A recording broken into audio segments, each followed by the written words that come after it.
আজ আপনাদের সাথে শেয়ার করব পূর্ববঙ্গের এক অসাধারণ রেসিপি, যার নাম হলো ভাঙাচোরা শুক্তো। এই রেসিপিটার জন্য নিয়ে নিয়েছি 2টি ঝিঙে, একটি কাঁচা কলা, একটি পেঁপে, 2টি বেগুন এবং একটি আলু।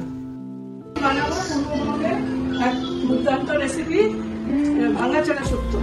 এটা পূর্ববঙ্গের লোকেরা এখানে এসে এখানেও চালু করেছিলেন এবং অনেক নতুন নতুন রেস্টুরেন্টে তারা এটা রান্না করেছেন। যারা প্রথমে খেতে এসছে এটা একবার খেয়ে তারা দ্বিতীয় আইটেম নিতে রাজি হবে। এটা দিয়েই শুধু খেয়ে বাড়ি গেছে।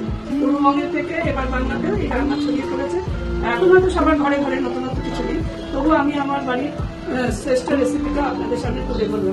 এতে আগে সবজি তো আগেই দেখিয়েছি, সেটা এইভাবে কাটতে হয়। সবগুলো একই সাইজ এইভাবে কাটতে হয়। আমার মা জেঠিমারা বলতেন সবজি কাটার ওপরেই রান্নাটা অনেকটা নির্ভর করে। তো ওনাদের মতো তো সূক্ষ্ম না কাটলেও মোটামুটি চেষ্টা করেছি। আর এবার রান্না করে আপনাদের দেখাচ্ছি। প্রথমেই ফোড়নের জন্য রেখেছি গোটা তেজপাতা, জিরে এবং রাঁধুনি। প্রথমেই গরম তেলে ফোড়ন দিয়ে সবজিগুলোকে খুব ভালো করে ভেজে নেব।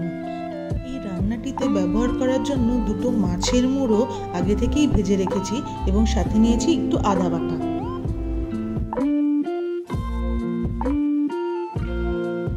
সবজিগুলো ভালোভাবে ভাজা হয়ে যাওয়ার পরে আগে থেকে ভেজে রাখা মাছের মুড়ো 2টো দিয়ে দিলাম। দিয়ে যতটা সম্ভব সেই মাছের মুড়ো 2টোকে একদম ভেঙে গুঁড়িয়ে দিতে হবে। এইরকমভাবে রান্না হয় বলেই হয়তো এই রেসিপিটার নাম ভাঙাচোরা শুক্তো।